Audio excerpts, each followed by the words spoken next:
നമസ്കാരം. LG vision വാർത്തകളിലേക്ക് സ്വാഗതം. പ്രധാന വാർത്തകൾ. പൊതുത്തോട് സ്വകാര്യ വ്യക്തി അടച്ചുകെട്ടിയതോടെ വെള്ളക്കെട്ടിലായി 8ഓളം കുടുംബങ്ങൾ. പറവൂർ നഗരസഭ 9-ാം വാർഡിലാണ് വീടിന് പുറത്തിറങ്ങാൻ കഴിയാത്ത വിധം വീടുകൾ വെള്ളക്കെട്ടിലായിരിക്കുന്നത്.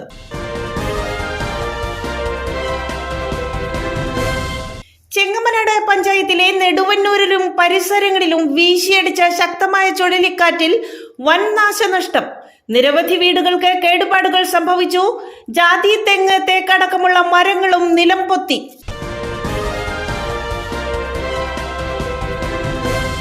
കരുമാലൂർ പഞ്ചായത്തിലെ മില്ലുപടി വയലോടം റോഡിനോട് അധികൃതരുടെ അവഗണന. പ്രതിഷേധമുയർത്തി നാട്ടുകാർ.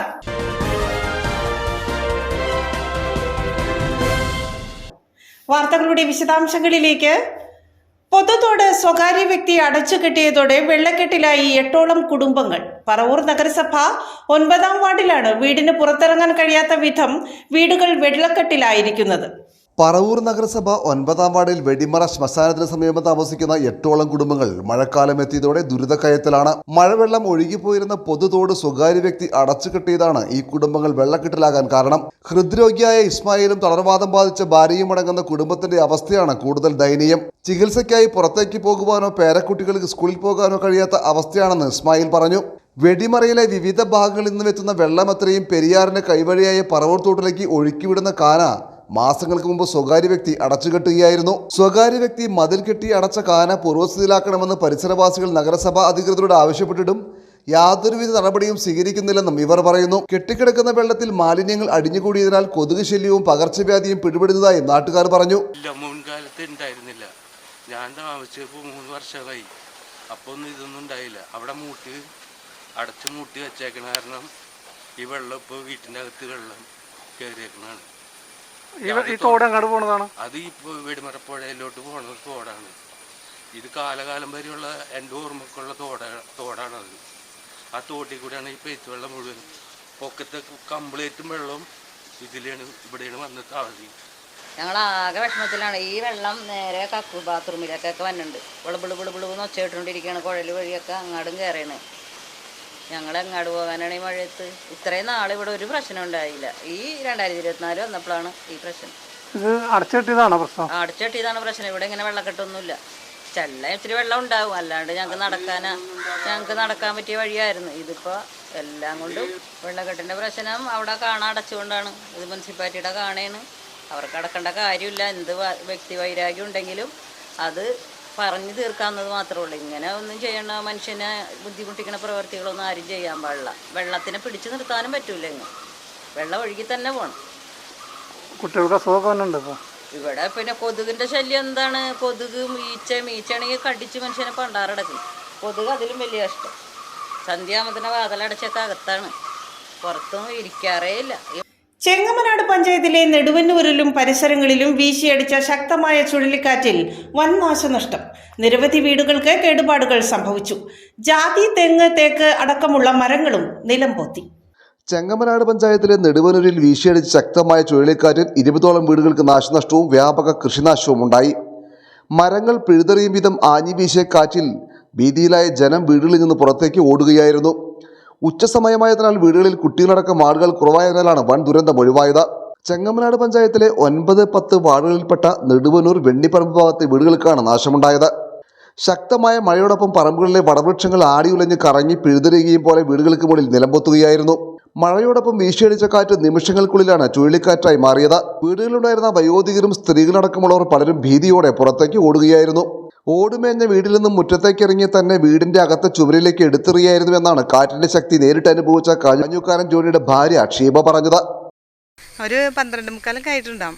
ആ ടൈമിലായിരുന്നു ഇങ്ങനെ പെട്ടെന്നൊരു സൗണ്ട് പോലെ തോന്നി. ഇങ്ങനെ കാറ്റ് ഭയങ്കര സൗണ്ടിൽ വന്നിട്ട് ഞാനിവിടെ സിറ്റ് ഔട്ടിൽ ഇവിടെ നിൽക്കാറുന്നു, ഈ ഹെറത്ത് നിൽക്കാറുന്നു. ആ സമയത്ത് ഇങ്ങനെ നമ്മളങ്ങോട്ട് അതായത് ചുഴലിക്കാറ്റ് തന്നെ അങ്ങനെ നമ്മൾ അടിച്ചിട്ട് അകത്തോട്ടേക്ക് തള്ളി കൊണ്ടുപോയി. പിന്നെ വീട്ടിലെ സാധനങ്ങളൊക്കെ ഇങ്ങനെ പറന്ന്, പിന്നെ മരങ്ങളൊക്കെ കൊമ്പുകളും ശിഖരങ്ങളൊക്കെ ഇങ്ങനെ അതായത് പറന്ന് ഓടിൻ്റെ മീതയിലേക്കും ഇവിടെ മുറ്റത്തൊക്കെ ഇങ്ങനെ ഭയങ്കരമായിട്ട് എനിക്ക് പേടിച്ചിട്ട് ഞാൻ അടുത്ത വീട്ടിലേക്ക് ഓടി. അങ്ങനെ ഇവിടുന്ന് ഓടി. എൻ്റെ കാല് സുഖമില്ലാണ്ടിരിക്കായിരുന്നു. ഞാൻ ഇവിടുന്ന് ഓടി അവിടെ ചെന്നപ്പോഴും അവിടെ ഒന്നും ആരും ഉണ്ടായിരുന്നില്ല. പിന്നെ എന്താണെന്ന് എനിക്ക് അറിയാൻ പറ്റില്ല. എല്ലാ സ്ഥലത്തും മരങ്ങളൊക്കെ ഇങ്ങനെ വീണു. ഞങ്ങളുടെ ജാതി, വാഴ, അങ്ങനെ എല്ലാ സംഭവങ്ങളും ഇങ്ങനെ മറന്ന് ഞാൻ ഇങ്ങനെ കാണാണ് ശരിക്കും. എനിക്ക് എന്താ പറയണ്ടതെന്ന് അറിയില്ല. ഭയങ്കരമായിട്ട് ഞാൻ കരഞ്ഞു. ഈ ഭാഗത്ത് ആരും ഉണ്ടായിരുന്നില്ല, അങ്ങനെയാണ് ഉണ്ടായിരുന്നത്. ഇത് ഭയങ്കരമായ ശബ്ദത്തോടുകൂടിയാണ് വന്നിരുന്നത്. അത് മരങ്ങളൊക്കെ ഇങ്ങനെ അതായത് ഇങ്ങനെ കറങ്ങായിരുന്നു. ആലുവ താലൂക്ക് തഹസിൽദാർ രമേശ് നമ്പൂതിരി, ഡെപ്യൂട്ടി തഹസിൽദാർ PV അനിൽകുമാർ, ഭൂരേഖ tahsildar VC Rameshan, panchayat president Jayamuralidharan, vice president CS Azeez, village officer PV Sindhu, ward മെമ്പർമാരായ EK അനിൽകുമാർ, ഷാജൻ അബ്രഹാം, ബ്ലോക്ക് പഞ്ചായത്ത് അംഗം ദിലീപ് കപ്രശ്ശേരി, കൃഷി ഓഫീസർ ഇൻചാർജ് മുംതാസ്, അസിസ്റ്റന്റ് കൃഷി ഓഫീസർ സബീന തുടങ്ങിയവർ സ്ഥലം സന്ദർശിച്ച് നാശനഷ്ടങ്ങൾ വിലയിരുത്തി. ഇന്നലെ ഒരു 12:30 കൂടിയാണ് നമ്മുടെ ഈ ചെങ്ങമനാട് വില്ലേജിൽ ഈ ഭാഗങ്ങളിലായിട്ട് ഒരു നല്ല രീതിയിലൊരു ചുഴലിക്കാറ്റാണ് ഉണ്ടായത്. ഒരു 14ഓളം വീടുകൾക്ക് ഭാഗികമായ നാശനഷ്ടങ്ങളുണ്ട്. 2 വീടുകൾ പൂർണ്ണമായും താമസയോഗ്യമല്ലാത്ത രീതിയിൽ തന്നെ നാശനഷ്ടം സംഭവിച്ചിട്ടുണ്ട്. ഒരു 150ഓളം ജാതിമരങ്ങൾ, കായ്ഫലമുള്ള ജാതിമരങ്ങൾ തന്നെയാണ് നഷ്ടപ്പെട്ടിരിക്കുന്നത്. ഇവിടെ നല്ല ഒരു അപകടങ്ങൾ തന്നെയായിരുന്നു. ആളപായങ്ങളൊന്നും ഉണ്ടായിട്ടില്ല ഭാഗ്യവശാൽ. എന്തായാലും നമ്മൾ സർക്കാരിൻ്റെ ശ്രദ്ധയിലേക്ക് ഇത് കൊണ്ടുവരുന്നുണ്ട്. ഓൺലൈൻ വഴിയാണ് അപ്ലോഡ് ചെയ്യേണ്ടത്. അത് ഉടൻ തന്നെ ഇന്ന് തന്നെ അത് ചെയ്യുന്ന നടപടി സ്വീകരിക്കുന്നുണ്ട്. ഏതാണ്ട് ഇന്നലെ 12:00 കാറ്റ് ശക്തമായി കാറ്റ് ഊതിയതിൻ്റെ ഭാഗമായിട്ട് നെടുവന്നൂർ, വെണ്ണിപ്പറമ്പ് ഭാഗത്ത് 9, 10 വാർഡുകളിൽ വളരെ ശക്തമായ കാറ്റാണ് ഊതിയത്. ആ കാറ്റിൽ ഏതാണ്ട് 14 വീടുകളോളം ഭാഗികമായിട്ട് കേടുപാടുകൾ സംഭവിക്കുകയും 2 വീടുകൾ പൂർണ്ണമായിട്ടും കേടുപാടുകൾ സംഭവിച്ചു. ഒരു 150-200 ജാതികൾ, നല്ല കാഫലമുള്ള ജാതികളാണ് മറിഞ്ഞു പോയത്. അവിടെ മരങ്ങൾ ധാരാളം, പ്ലാവ്, തെങ്ങ്, മറ്റ് മാവ്, തേക്ക് ഉൾപ്പെടെയുള്ള പല മരങ്ങളും വീടുകളോട് ചേർന്ന് മറിഞ്ഞേക്കാണ്. ആളപായമില്ല എന്നുള്ളത് മാത്രമേ ഒരു സമാധാനമുള്ളൂ. ഇതിന് അടിയന്തരമായ നടപടി സ്വീകരിച്ച് ഈ വീടുകളിലേക്ക് മെയിൻ്റനൻസിനോ അല്ലെങ്കിൽ അതിനുള്ള കാര്യങ്ങൾ എത്രയും വേഗം സർക്കാരിൻ്റെ ശ്രദ്ധയിൽപ്പെടുത്തി ചെയ്തു തരണമെന്ന് വില്ലേജ് ഓഫീസറോടും തഹസിൽദാരോടും ആവശ്യപ്പെടുന്നു. കരിമല്ലൂർ പഞ്ചായത്തിലെ മില്ലുപടി വയലോടം റോഡിനോട് അധികൃതരുടെ അവഗണന. പ്രതിഷേധമുയർത്തി നാട്ടുകാർ. ആലുവ മില്ലുപടി വയലോടം റോഡിനോടുള്ള ഭരണകർത്താക്കളുടെ അവഗണനയ്ക്കെതിരെ നാട്ടുകാരുടെ പ്രതിഷേധം ശക്തമാവുകയാണ്. വർഷങ്ങളായി മാറിവരുന്ന ഭരണകർത്താക്കളുടെ അവഗണന മനോഭാവം കൊണ്ട് മില്ലുപടി വയലോടം റോഡ് ആളുകൾക്ക് നടക്കാൻ പോലും സാധിക്കാത്ത അവസ്ഥയിലാണ്. ആയതിനാൽ ഈ റോഡ് സഞ്ചാരയോഗ്യമാക്കി തീർക്കാൻ അധികാരികൾ മുൻകൈ എടുക്കണമെന്നാണ് നാട്ടുകാർ ആവശ്യപ്പെടുന്നത്. 700ഓളം കുടുംബങ്ങൾ താമസിക്കുന്ന പ്രദേശമാണ് വയലോടം. കുട്ടികൾ പഠിക്കുന്ന ബാലവാടി, മദ്രസ എന്നിവ നിലകൊള്ളുന്ന പ്രദേശം കൂടിയാണ് വയലോടം. പല പ്രദേശങ്ങളിലേക്കും എളുപ്പമാർഗം എത്തിച്ചേരാൻ കഴിയുന്ന റോഡ് കൂടിയാണിത്. വർഷങ്ങളായി ഈ റോഡ് പൊട്ടിപ്പൊളിഞ്ഞ അവസ്ഥയിലാണ്. അതിൻ്റെ കൂട്ടത്തിൽ ജൽജീവൻ പദ്ധതിയുടെ പൈപ്പ് ലൈൻ കൂടി വരുന്നതോടുകൂടി റോഡിലൂടെയുള്ള വാഹന ഗതാഗതം പൂർണ്ണമായും നിലച്ച അവസ്ഥയിലാണ്. ഈ റോഡ് സഞ്ചാര യോഗ്യമാക്കണമെന്നാവശ്യപ്പെട്ട് MLA, മന്ത്രി, MP എന്നിവർക്ക് നിവേദനം നൽകിയിരുന്നു. ഇതിനൊന്നും പരിഹാരം കാണാത്ത അവസ്ഥയിലാണ് നാട്ടുകാർ പ്രതിഷേധവുമായി രംഗത്തിറങ്ങിയിരിക്കുന്നത്.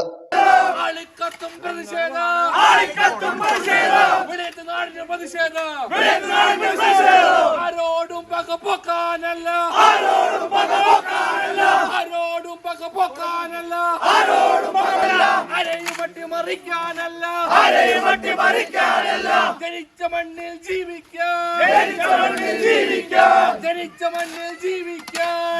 മണ്ണിൽ ജീവിക്കാൻ, തോടുകളെല്ലാം റോഡുകളാക്കാൻ, അതിനാണ് ഈ പ്രതിഷേധം.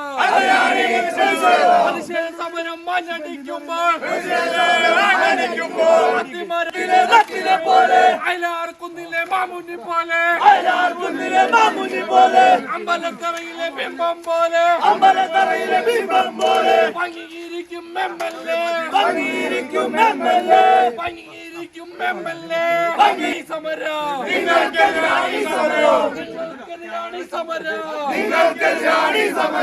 ഒരു 20 വർഷക്കാലമായി ഈ റോഡിൻ്റെ അവസ്ഥ, ഈ ഒരു വിദ്യാർത്ഥിക്ക് പോലും സ്കൂളിൽ, അതായത് ചെറിയൊരു കുട്ടിക്ക് പോലും നടന്നു പോകാൻ പറ്റാത്ത വിധം അത്രയും ശോചനീയാവസ്ഥയിലാണ് ഈ റോഡിൻ്റെ അവസ്ഥ. ഞങ്ങൾ വേണ്ടപ്പെട്ട അധികാരികളോട് നേരിലും അതുകൂടാതെ തന്നെ ഫോണിലും പലവട്ടം ഞങ്ങൾ സംസാരിച്ചിരിക്കുന്നതാണ്. ഇത് കക്ഷി രാഷ്ട്രീയം അതീതമായി ഞങ്ങളുടെ ഈ റോഡിൻ്റെ ഒരു 650 കുടുംബങ്ങൾ ഈ മേഖലയിൽ താമസിക്കുന്നതാണ്. ഒരു രോഗിയെ ഹോസ്പിറ്റലിൽ കൊണ്ടുപോകാനോ അതുപോലെ വിദ്യാർത്ഥികൾക്ക് സ്കൂളിൽ പോകാനോ നടന്നു പോലും പോകാൻ പറ്റാത്തൊരവസ്ഥയിലാണ് ഈ റോഡിൻ്റെ അവസ്ഥ. മൊത്തത്തിൽ അത് ഒരു 10 വർഷമായിട്ട് ഇങ്ങനെ കിടക്കണമെങ്കിൽ ഇതിനിടയിൽ ജലജീവന്റെ പദ്ധതിയുടെ പ്രകാരം അവർ വീണ്ടും കുഴിച്ച് ഒരു മനുഷ്യനും ഒരു മൃഗങ്ങൾക്ക് പോലും നടന്നു പോകാൻ പറ്റാത്ത ഒരവസ്ഥയാണ്. പല പ്രാവശ്യവും MLA-യോട് ഞങ്ങൾ നേരിൽ കാര്യങ്ങൾ പറഞ്ഞതാണ്, ഞങ്ങളെല്ലാവരും കൂടി. ഇതൊരു പാർട്ടി തലത്തിലുള്ള ഒരു സമരമല്ല, ഇത് ഞങ്ങളുടെ ഒരു സൂചന സമരമാണ്. ഈ റോഡ് അത്രയും ശോചനീയമാണ്. ഇപ്പൊ നിങ്ങൾക്ക് കാണുമ്പോൾ അറിയാൻ പറ്റും ഈ റോഡിന്റെ അവസ്ഥ. ഒരു 2 വീലർ പോകാൻ 2-3 സ്ത്രീകൾ തന്നെ അപ്പുറത്തെ കട്ടറയിലും ഇപ്പുറത്തെ കട്ടറയിലും വീണിട്ട് ഒരാളുടെ നില അതീവ ഗുരുതരമായിട്ടാണ് ഇപ്പോൾ ഹോസ്പിറ്റലിൽ കിടക്കുന്നത്. അതിനിപ്പോൾ ഞങ്ങൾ വേറെ പിരിവിടണം. ഇത് MLA-യും അല്ലെങ്കിൽ ഇവിടുത്തെ മെമ്പർമാരും കിടന്ന് ഒരു സൈസ് ഒരു നാടകം കളിയാണ്. ഞങ്ങൾക്ക് നാടകം കളിയല്ല വേണ്ട.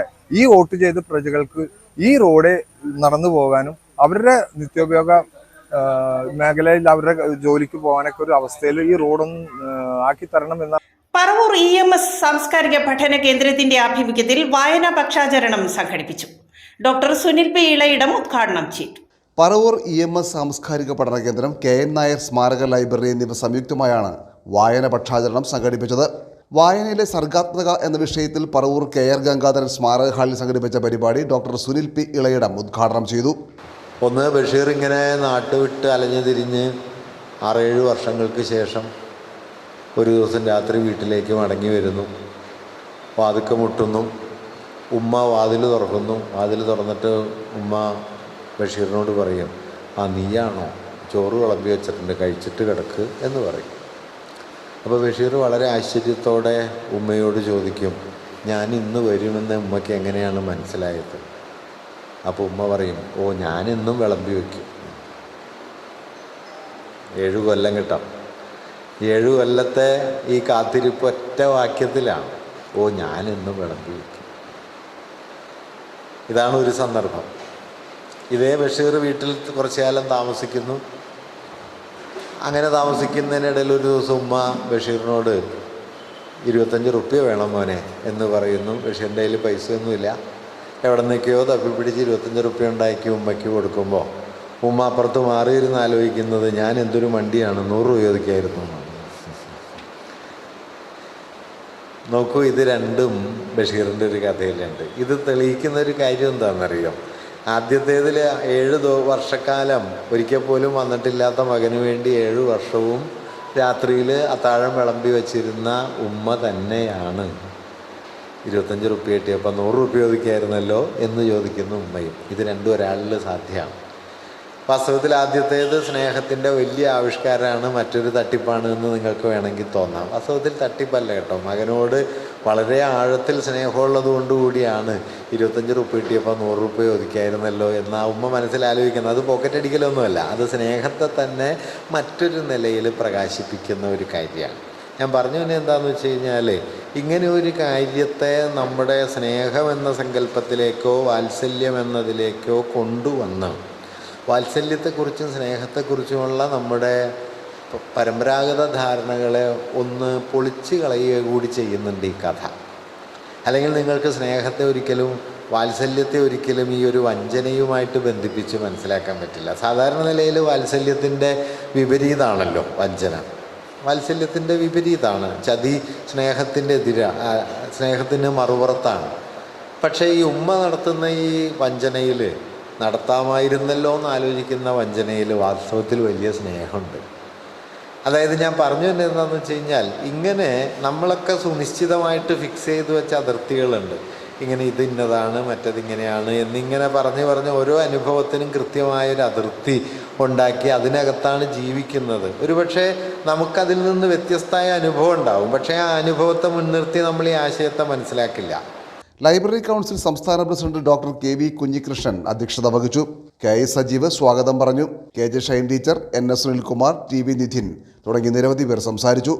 ശക്തമായ കാറ്റിലും മഴയിലും വീട് നിലംപൊത്തി. ചിറ്റാറ്റുകര ആളംതുരുത്ത് സ്വദേശി തങ്കപ്പന്റെ വീടാണ് തകർന്നു വീണത്. ചൊവ്വാഴ്ച പുലർച്ചെ പെയ്ത ശക്തമായ കാറ്റിലും മഴയിലും പെട്ടാണ് വീട് നിലംപൊത്തിയത്. ചിറ്റാറ്റുകര പഞ്ചായത്തിലെ 2ാം വാർഡായ ആളംതുരുത്തിൽ തങ്കപ്പന്റെ വീടിന്റെ മേൽക്കൂരയാണ് പൂർണ്ണമായും നിലംപൊത്തിയത്. വീട് തകരുന്ന ഒച്ച കേട്ട് ഓടി മാറിയതുമൂലം തങ്കപ്പൻ അപകടമില്ലാതെ രക്ഷപ്പെട്ടു. അവിവാഹിതനായ തങ്കപ്പൻ ഒറ്റയ്ക്കാണ് താമസിക്കുന്നത്. കാറ്റും മഴ ഉണ്ടായിരുന്നു. അപ്പോൾ ഒച്ചയായിട്ട് ഞാൻ വീട്ടിലിരിക്കുകയായിരുന്നു. അങ്ങനെ മഴയത്ത് കാറ്റ് മഴയായിട്ട് സൗണ്ട് കേട്ട് ഞാൻ പെട്ടെന്ന് ഓടി പുറത്തേക്ക് ഇറങ്ങി. എനിക്ക് വേറെ പണിയൊന്നുമില്ല. ഞാൻ ഒറ്റയ്ക്ക് ഇരിക്കുന്ന ആളാണ്. പിന്നെ എന്നെ സഹായിക്കുന്നത് അടുത്തുള്ള കൂട്ടുകാരന്മാരും ഒക്കെ സഹായിക്കാനുണ്ട്. പിന്നെ ദാരിദ്ര്യമുള്ളതുകൊണ്ട് എനിക്ക് എന്തെങ്കിലും വീട് എന്തെങ്കിലും ചെയ്തു തരാനുള്ള. പ്രധാന വാർത്തകൾ ഒരിക്കൽ കൂടി. പൊതുത്തോട് സ്വകാര്യ വ്യക്തി അടച്ചു കിട്ടിയതോടെ വെള്ളക്കെട്ടിലായി 8ഓളം കുടുംബങ്ങൾ. പറവൂർ നഗരസഭ 9-ാം വാർഡിലാണ് വീടിന് പുറത്തിറങ്ങാൻ കഴിയാത്ത വിധം വീടുകൾ വെള്ളക്കെട്ടിലായിരിക്കുന്നത്.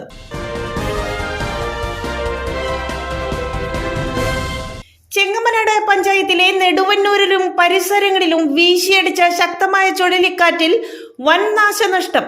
നിരവധി വീടുകൾക്ക് കേടുപാടുകൾ സംഭവിച്ചു.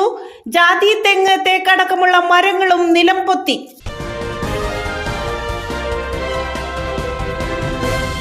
കരുമാലൂർ പഞ്ചായത്തിലെ മില്ലുപടി വയലോടം റോഡിനോട് അധികൃതരുടെ അവഗണന. പ്രതിഷേധമുയർത്തി നാട്ടുകാർ.